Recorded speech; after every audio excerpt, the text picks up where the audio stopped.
Well, my name is Mary Norton, and today is August the 5th, 2014, and I'm at the home of Bonnie and John Murphy here in Cartersville to talk about their memories of Mr. Alphabet Collins and the Georgia Institute of Genetics.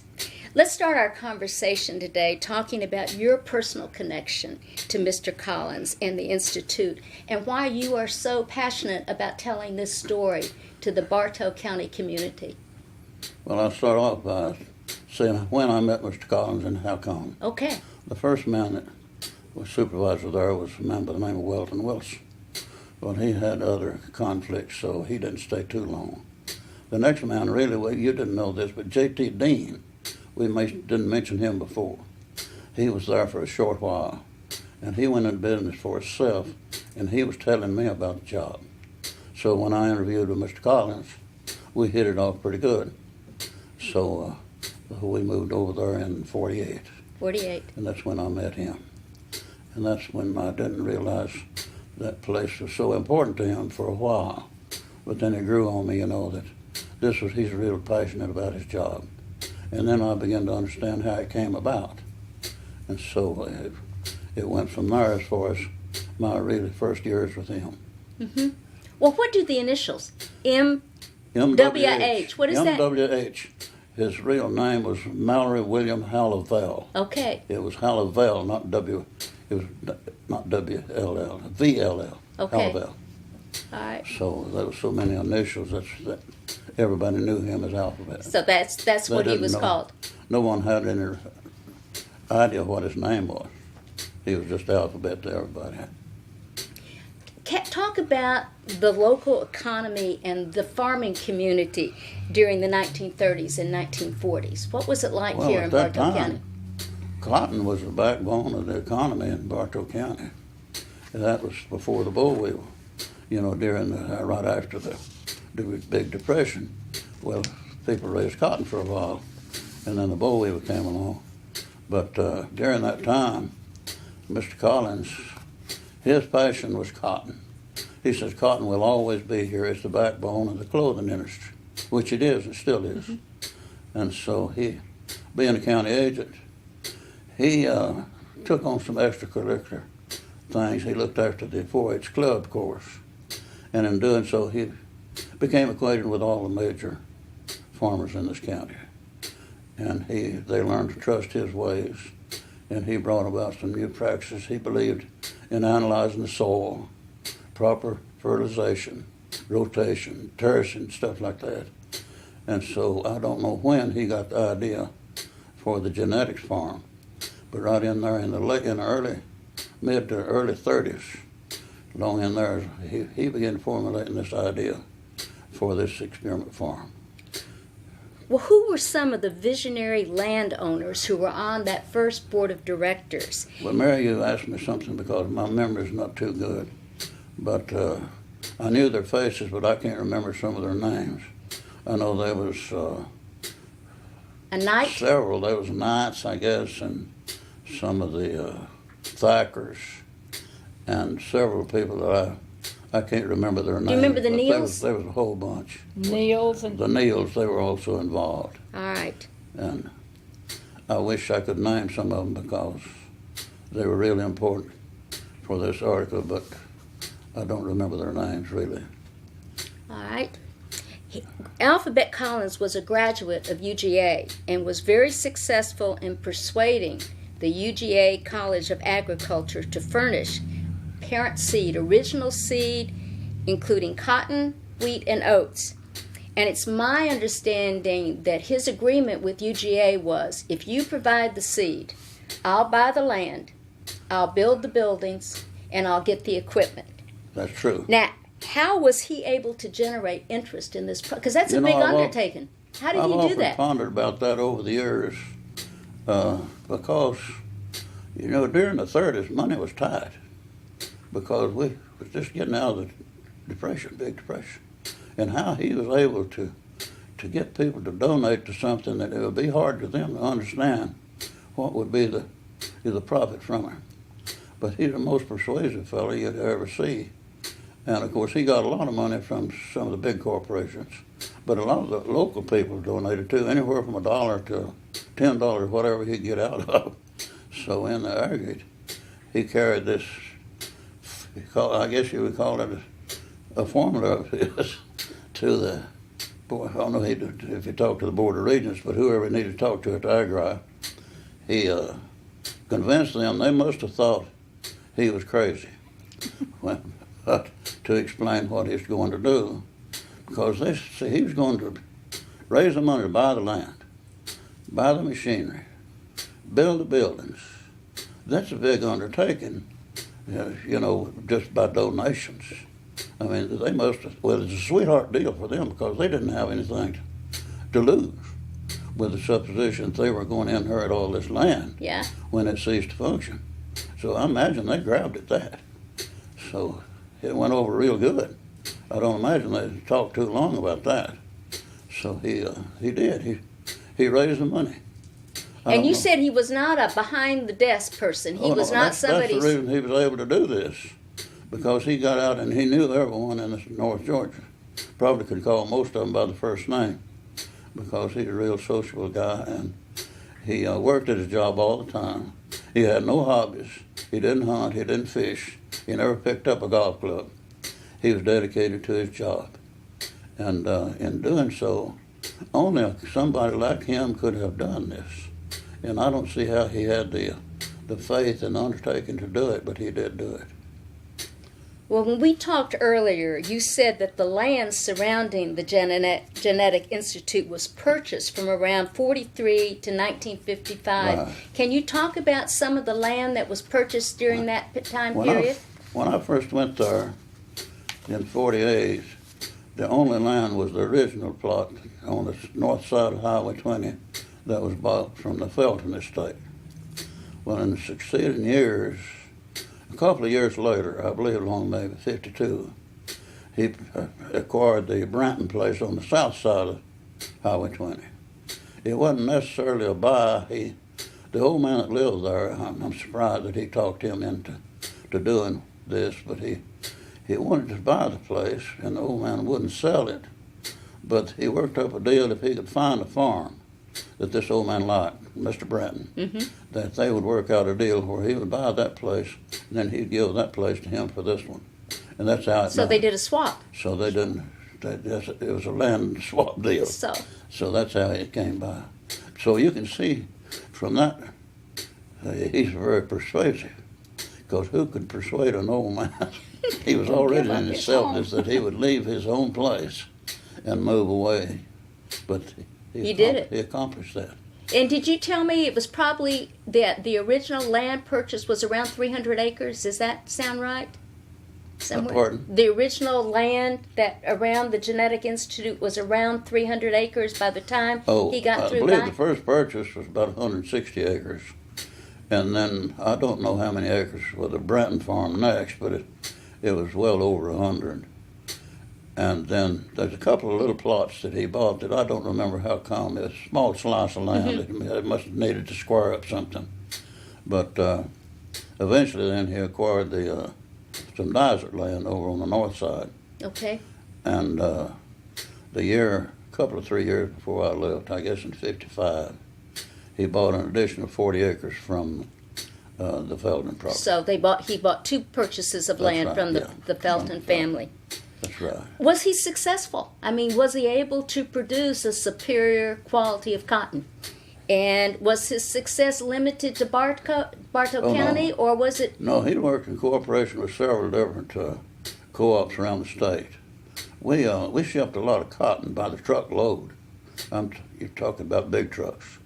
And, of course, participated in wheat and oats, too, and sold a lot of those. I might not have mentioned this before, but we raised a lot of okra and sold the seed. So he had it worked out to where it was self-supporting. It's a non-cooperation thing, a non-profit corp. But so the income from all the excess seed, that he had other than what the farmers borrowed, and come back, he sold, to run the place. So he was able to. So he was a good businessman. Yeah, he's a good businessman. So that's the way it worked. It wasn't any money made, but because we was always talking about things being tight, but He did make it. He had a balanced budget. Good. Yeah. That's great. Right. And it's my understanding that the production of cotton in Bartow County was far superior Oh, to the yes. cotton around the At that counties time, around us. And talking with the farmers, back then, people wasn't too particular about the seed they planted, I suppose, because that bothered him. You know, cotton is bought on the state length of the staple. And if you're raising cotton that's about an inch staple, it won't bring as much as that, believe it or not, that's a 1 1/16 or 1 1/8. And when you go to sell it, they grade that cotton. And if they dock each bale $15 because the staple don't come up to the same length, well, you're going to lose a lot of money, especially if you're raising 50 bales of cotton. With 5/15, that's a pot full of money, if they dock it that much.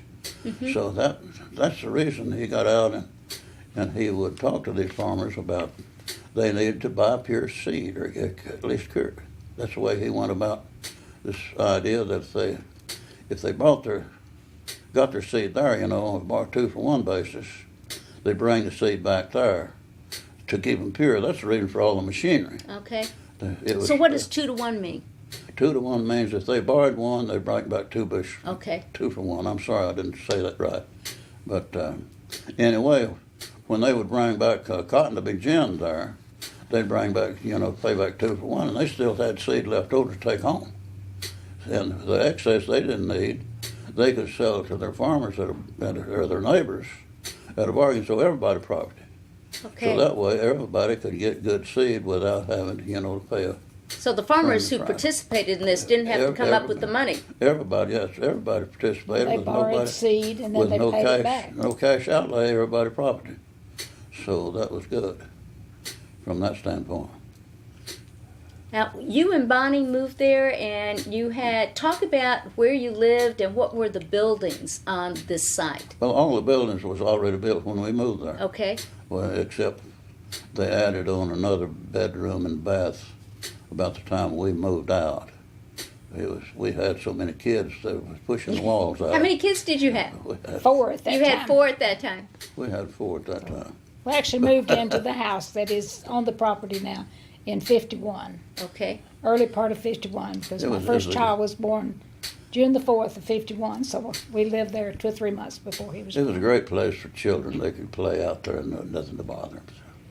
Great place. And you were there for how many years? You lived on I that? was there 9 years. 9 years. Right. So Mr. Collins drove me to the hospital to have my first child. He did? I'll never forget that. Yeah, That he was. probably- Was John working? Is that He was working, So He probably went with me, but I just remember that Mr. Collins did it?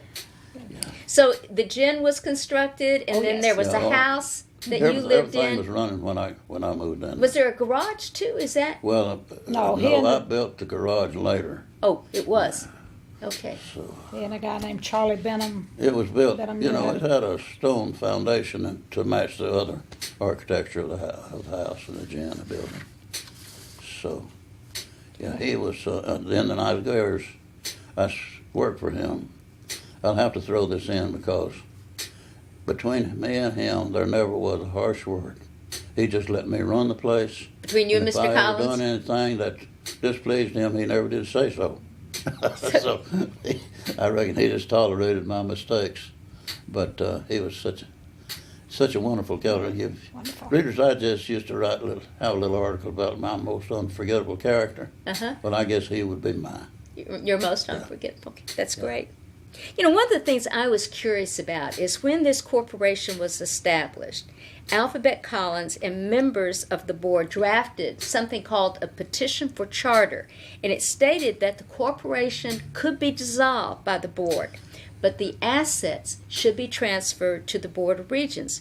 What do you think was the thinking behind Mr. Collins and that board of directors to build this in? Because they said if you sell the land, you can only use it for agri-education and agri-experimentation. That's what bothers me because I believe some of the monies that went to institutions didn't have anything to do with farming. If I'm not wrong, I believe I heard that Georgia Tech came into some of the money. And they don't teach any farming at Tech.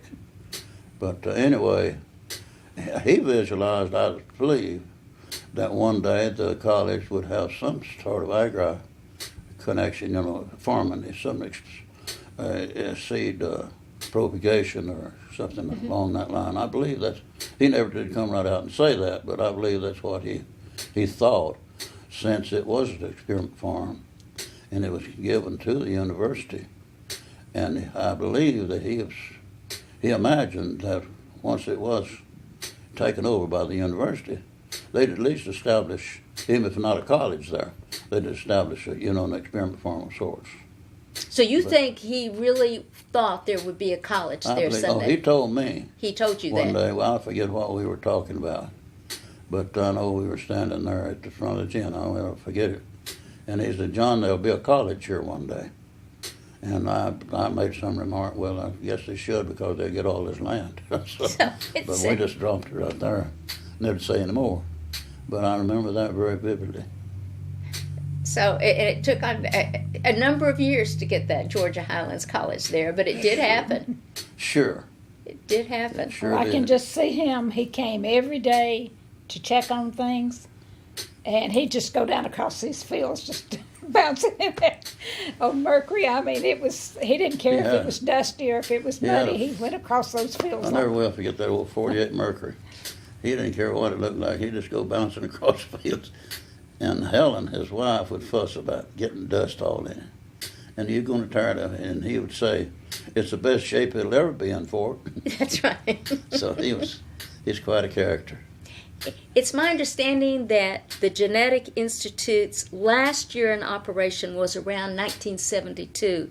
Could you talk what was happening with the production of cotton during that time and why the board of directors decided it was time to close down the institute? Well, that was with the demise of cotton was brought about by the boll weevil. We say boll weevil, it's supposed to be boll weevil, like cotton boll. But anyway, it got to where that you was having to spend so much money on insecticides that you wasn't making any money. So the boll weevil won the battle, and by that time, it was almost time, I reckon, for Mr. Collins to retire, because he was getting up, I guess, 60-something. And he'd tell what with the situation deteriorating like it was with the cotton production, there wasn't anything left to do but go ahead and turn it over to the university. And those transfer the assets then to the university. Yeah. You wrote a letter, I think, to Hank Huckabee? I had thought of this for a long time, about someone should at least make an effort to remember Mr. Collins and his efforts. Just because of what a great effort he put forth. So finally I did write Mr. Huckabee and sort of explain the reason I was writing. And you did that in what year? I did that last fall. Probably about 2 years ago now. Not me, it wasn't 2 years ago. I believe it was last summer. Before Mary got involved with coming to visit us, but it's been a while. But he wrote me back a real nice letter. But he had the wrong generation. He had Alphabet Junior in mind, and I had to write him back and correct him, that he was talking about the wrong generation. And of course I talked to him about, there should be something, I don't know if it's a street, a building, a plaque, or whatever, that should be mentioned Mr. Collins because of his efforts and his dedication to that place. Because he was you would have to say, one of the founders for that college being there. If they hadn't got that land, the college would probably like never come about. It might not be there. It might have anyway, I don't know. But in my mind, Mr. Collins was highly responsible for that being there. It took a long time. It took a long time. Yeah, I had threatened to do that for a long time, and I thought, well, if I'm ever going to, I better now's the time, huh? Plead my cause, so to speak. Right. When you think about the life of Alphabet Collins, talk about what you see as his greatest contribution to this community and the state of Georgia, and how do you want future generations to remember him? Well, I know how I will remember him. The future generations, is a whole another thing, because most of the people are dead now that knew it then. But if there's anything to be said about him, he was one of the most dedicated people to his job, without any monetary, financial gain for him that I've ever known. There was, he was just a unique person who thought that you should make the best of wherever your niche in life is, for the good or the better, but of the community and the whole county where, because most county agents are just county agents.